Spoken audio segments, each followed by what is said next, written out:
My name's Erica Lees. I'm a teacher in reception and I'm the foundation stage coordinator.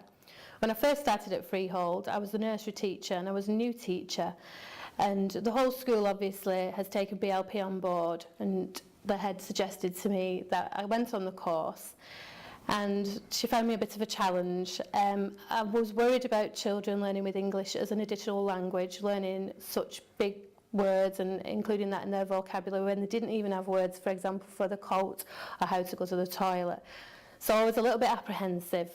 One of the projects during the course was to think about the first thing you could do to implement BLP, and the first thing I thought of was questioning, because we have an issue with questioning in early years and throughout the school, to be honest.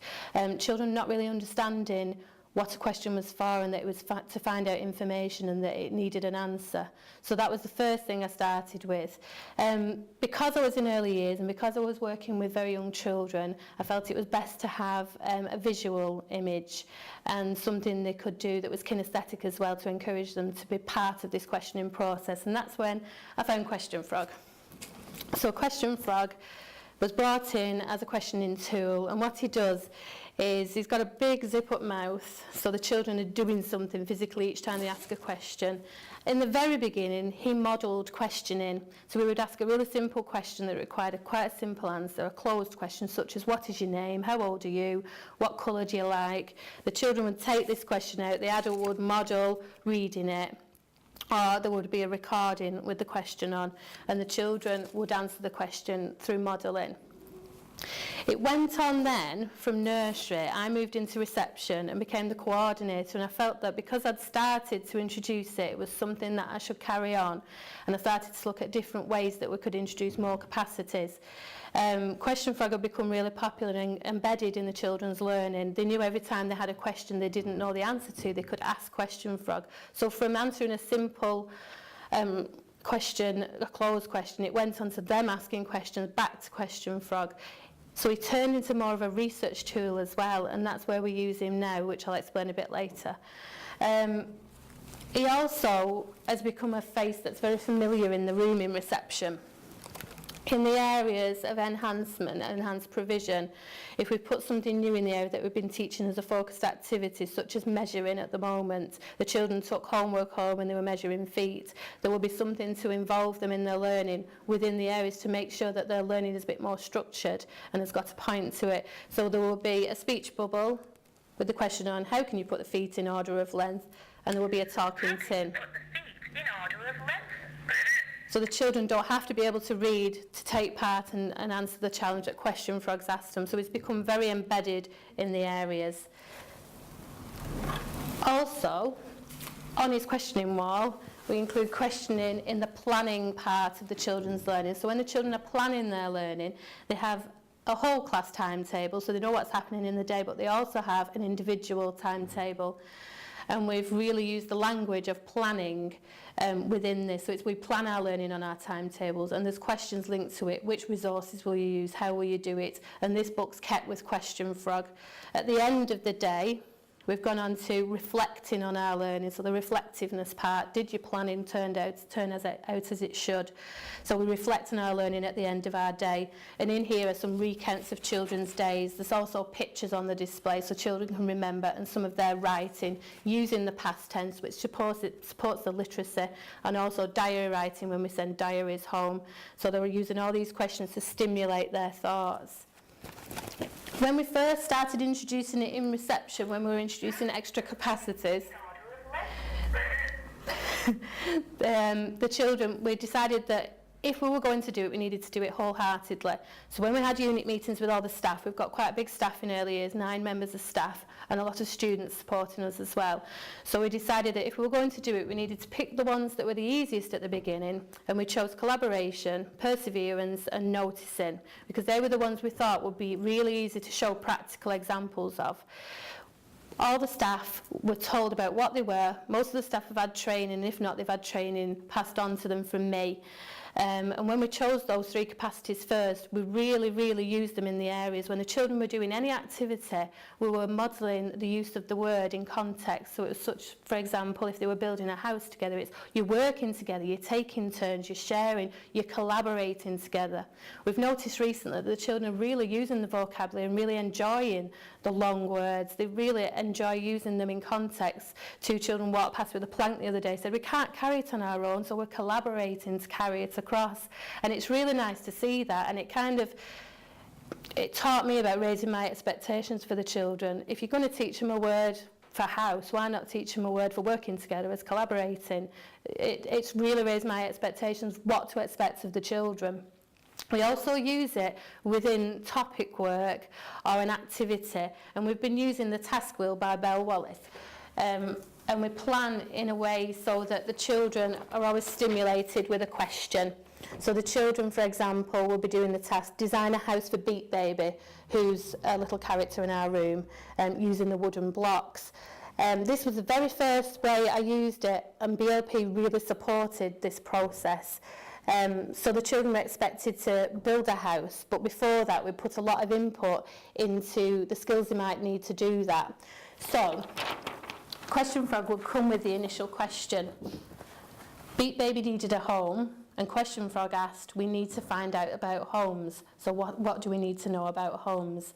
You do the initial mind map using the white thinking hat, what we already know about homes, and realise what we don't know then. What we don't know then, we go back to Question Frog, and we ask him another question. We needed to find out more about homes, so the children made this question up. And by this time, after having a whole year in nursery, questioning and answering and looking at the research programme, they made this question up themselves. We would like to know more about where people live and where animals live. So they gave that to Question Frog, and he comes back then. This is where he's turned into more of a research tool with information. He takes them to the library, and they find the books in the right place. He takes them to the internet to print off pictures that they might need, and then you go back to organising your learning. So you're having to revise your learning, you're having to think about what you've done already. Things like the capacities that are a little bit more difficult to show with a photograph are in context such as collaborating, which is an easy one. We try and drop the language in as we're learning with the children, such as the revising. Let's revise on our learning. Let's make links with our learning. Oh, you're absorbed in your learning today. Rather than having an actual character for that, we're trying to just drop it in. And the children do understand what we're saying to them, so they started to really embrace that. What we did then, we did lots and lots of activities using the things that we needed to build up to that, and we taught the children about capitalising, because capitalising is another capacity that the children do a lot of, but they're not really aware of what they're doing. So if we keep saying Question Frog's really good at capitalising, he knows where to go to find the things he needs to help him learn. What do you need to help you learn? Where will you find it? So things like the measuring tools, using the best tool for that job. The children did lots of experimenting with sticks and pipe cleaners, measuring, so they were ready for that part. All these things are on display all the time, so we can keep showing the children, if you've forgotten how to do something, capitalise on your resources and go and use what we've done before, make links with your prior learning, and go and see what you can do about it next. So when the children came to actually making a house for Beat Baby, they had all that knowledge. We tell them then, right, we're going to plan what we do next, plan your learning, make links with what you know before, and capitalise on your resources while you're working. Of course, they forget everything that you've told them, so you're dropping that language in again. Don't forget to use the things you already know. This is another example with tasks that's really good for BLP, and BLP supports it in reverse, that the children can choose to work on their own or choose to work with a group. When we just introduced the word interdependence, you're choosing whether to work independently or in a group, whichever you feel you work best. So the children did that, and it really was a really good thing for children who were perhaps we had a child on the SEN register who really shone through this, and he could model to the other children then the things that he'd done. He was the only one who remembered to put a window in his house and a bedroom and a door, and he really came into his own at that time. So we really flog the idea of you're imitating another child now. So we're always saying imitating is not just copying, it's copying something that's going to help you learn. So it's copying a good thing, a good way of learning. So that's another way we can bring in another capacity. With the children being so young, I've always felt that it's a bit of a problem with plenary and looking at what you've done and evaluating your work. In the case of revising, it's a bit hard for them to look back, because as soon as they've finished a piece of work, they think, I've finished, I don't need to look at it again. So for the revising part, we try and use the characters that we've got, such as Beat Baby, who was having this home, went away with the houses they thought they'd finished and came back with little notes to tell them, for example, I was cold and I got my fur wet last night. Brr. So they have to work out from that. They have to use the reasoning skills to work out what to do about that and how to improve. And while we're discussing it, we're saying those words in context to the children.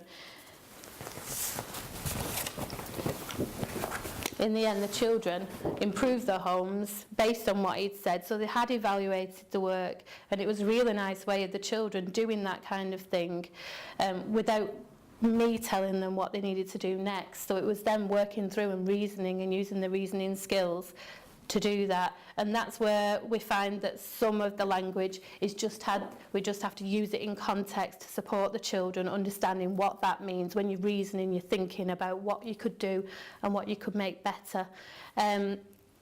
So from just questioning, having just questioning in early years, we've moved on to, I think we've covered all the capacities, and it's just some of the more difficult ones, such as meta-learning, that you're just preparing the children for. How do you learn best? How do you like to learn? How do you like to work?